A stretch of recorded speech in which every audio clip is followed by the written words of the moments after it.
అమ్మాయిని ఇబ్బంది పెట్టడం స్టార్ట్ చేశాడు. అలా ఇబ్బంది పెట్టి, పెట్టి ఒకరోజు ఇంకా ఎలా అంటే పైశాచికత్వానికి పరాకాష్ట, పిచ్చికి పరాకాష్ట అంటారు గదా!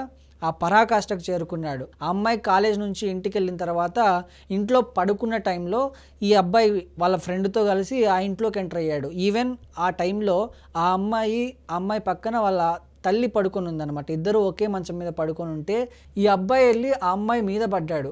దీంతో సడెన్‌గా వాళ్ళ తల్లి ఎవరొచ్చారు? ఏంటి దొంగ వాళ్ళు ఎవరైనా వచ్చారా? లేకపోతే చంపడానికి ట్రై చేస్తున్నారని సడెన్‌గా లేచిందనమాట. లేచి చూస్తే ఈ అబ్బాయి కనిపించాడు. ఈవెన్ వాళ్ళ పేరెంట్స్‌కి తెలీదు ఇదంతా జరుగుతుంది. ఆ అమ్మాయికి మాత్రమే తెలుసు ఈ అబ్బాయి ఇట్లా వేధిస్తున్నాడు ఈ అమ్మాయినని చెప్పేసి. తల్లి అడ్డుపడడం జరుగుతది కదా! ఎవరు ఈ అబ్బాయి వచ్చి నా కూతురు మీద ఎందుకు పడుతున్నాడు అని చెప్పేసి.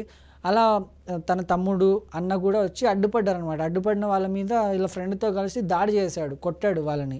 కొట్టి అక్కడి నుంచి పారిపోయాడనమాట. పారిపోయిన తర్వాత తెల్లవారుజామున లేచిన తర్వాత తల్లి, కూతురు అందరూ కలిసి పోలీస్ స్టేషన్‌లో కంప్లెయింట్ ఇచ్చారు ఎళ్లి.